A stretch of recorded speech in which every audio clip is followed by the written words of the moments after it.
Sebab kalau kita tengok daripada kita menang Pakatan Harapan mengambil alih daripada Kerajaan Barisan Nasional, parti bersatu cuma dalam Pakatan Harapan, parti bersatu cuma ada 12 kursi. Sepatutnya timbalan Presiden pada ketika itu, okey, si kata Azmin Ali mengkhianat, tidak berusaha bersungguh-sungguh untuk meletakkan Datuk Seri Anwar Ibrahim sebagai presiden, sebagai Perdana Menteri Malaysia.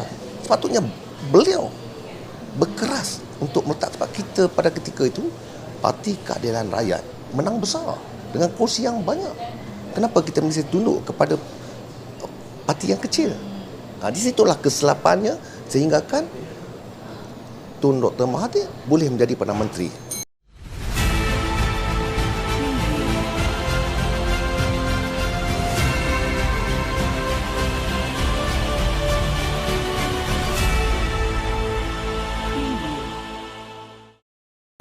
Okey, baiklah. Kali ini kita ingin berkongsi inspirasi reformasi bersama dengan Pak Lam sebelah saya ini, iaitu dalam bertandingnya sebagai calon Ketua Cawangan Ampang Parti Keadilan Rakyat. Assalamualaikum Pak Lam. Waalaikumsalam. Terima kasih sudi berwawancara bersama saya pada petang-petang ini. Okey, jadi Pak Lah, kita nak berkongsi lah atau mengenali bersama Pak Lah ni. Okey, apa latar belakang Pak Lah? Ceritakan tak?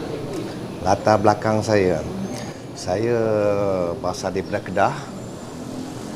Sekarang berumur 59 tahun, seorang ahli perniagaan dan telah lebih kurang 38 tahun berada di Ampang. Okey, Pak Lah.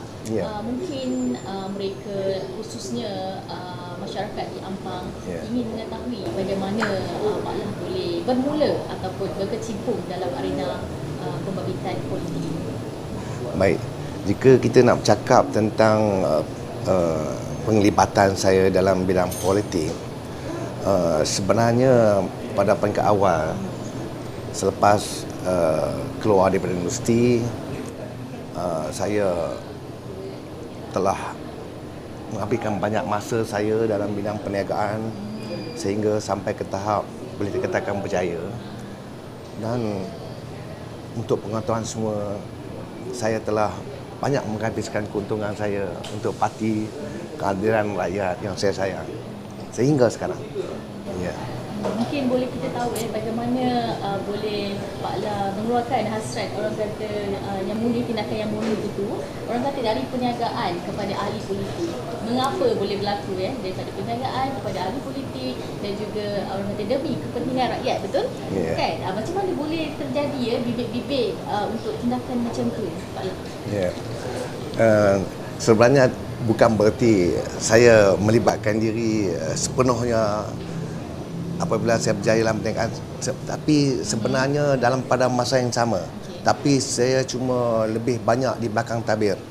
Apabila program dijalankan, saya lebih banyak di belakang tabir daripada program-program kecil, pergi ke Sabah, Sarawak sana untuk mengikuti pilihan raya kecil ataupun PRU.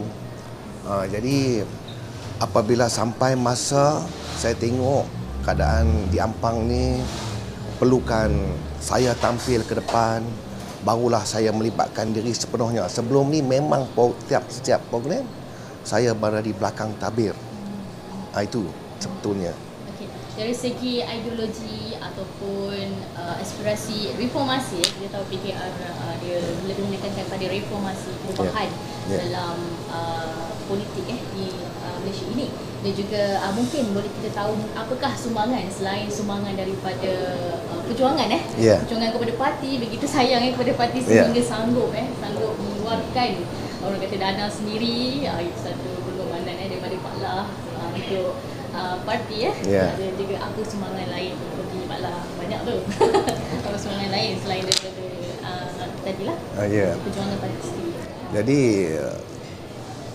untuk tidak seperti mendabik dada, saya rasa kita boleh kalau tanya orang Ampang, insya-Allah saya lebih banyak mengurungkan bantuan tak kira untuk program parti ataupun musim raya. Malah saya akan buat program sambutan Aidilfitri. Saya panggil semua orang untuk bulan puasa. Saya akan keluarkan dana sendiri untuk membantu mereka.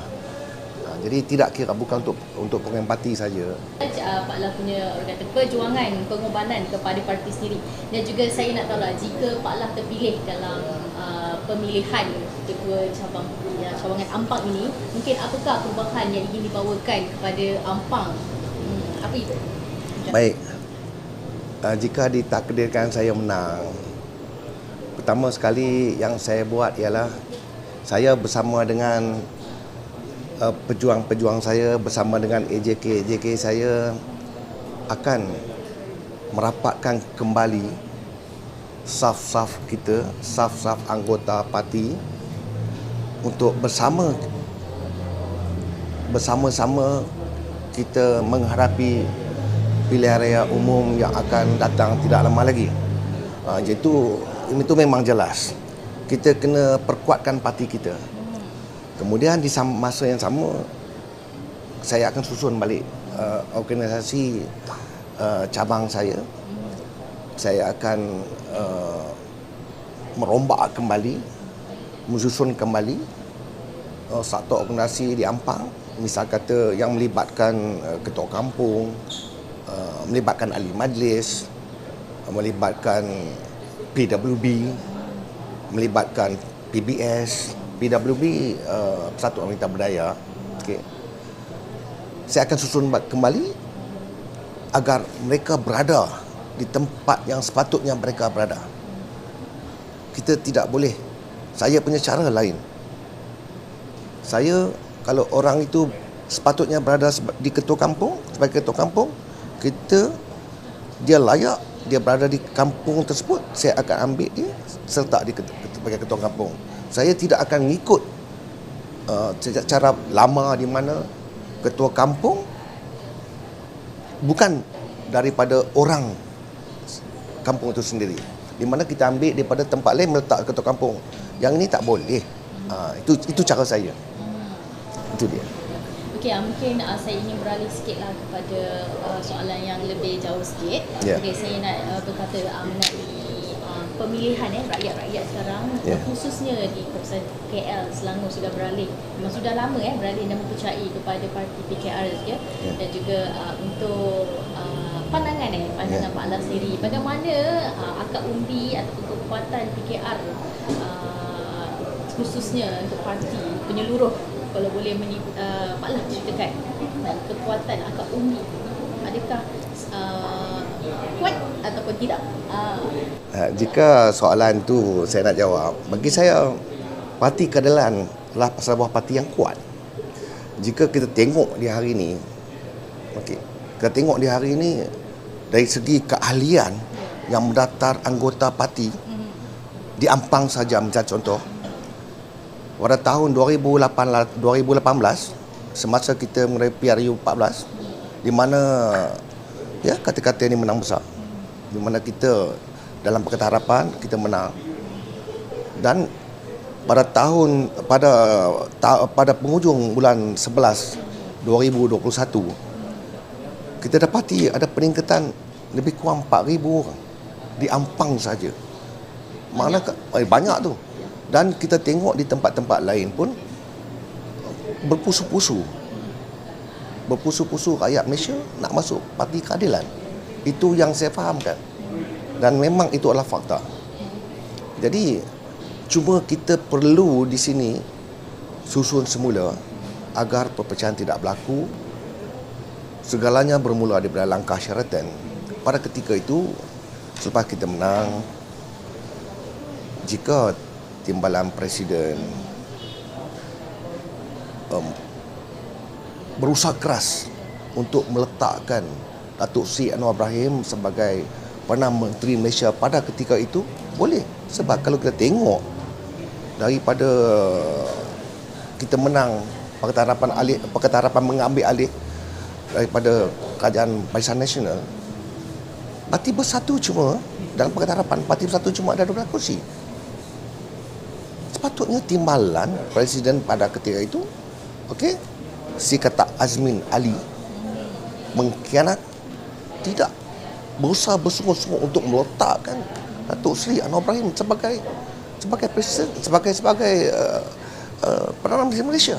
Sepatutnya beliau berkeras untuk meletak, sebab kita pada ketika itu Parti Keadilan Rakyat menang besar dengan kursi yang banyak. Kenapa kita mesti tunduk kepada parti yang kecil? Di situlah kesilapannya, sehingga kan Tun Dr. Mahathir boleh menjadi Perdana Menteri. Itu bagi saya, itulah sepatutnya. Dan sekarang saya rasa dengan kehadiran Rafizi, dan kehadiran Nurul Izzah kembali bersama kita, saya yakin Parti Keadilan satu hari, insyaAllah pada PRU 15 nanti, Parti Keadilan akan menang. Dan Pakatan Harapan akan menang, insyaAllah. InsyaAllah. Okey, beralih kepada pemilihan soalan kita yang kembali semula. Ya. Okey, Pak Lah, bagaimana Pak Lah melihat perjuangan Pak Lah, pengorbanan Pak Lah, dan juga dari segi intelektual, ideologi Pak Lah, apakah perubahan yang ingin dilakukan dalam perjuangan parti, adakah ia selari dengan perjuangan parti dan citra perjuangan Pak Lah sendiri? Baik. Sebenarnya dalam kita, apabila kita ceburkan diri dalam politik, kita masuk bersama dalam satu parti, apa yang perlu seseorang ada ialah prinsip. Prinsip itu penting. Kalau kita tidak ada prinsip, susah, boleh dijual beli.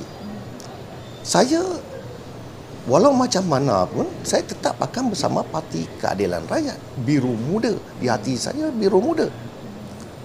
Dan saya sendiri adalah Ketua Rapat Ampang, di mana penaungnya adalah Datuk Seri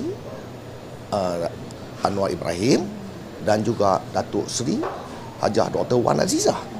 Mereka adalah penaung saya. Mereka adalah penaung rapat. Dan saya adalah Ketua Rapat Ampang.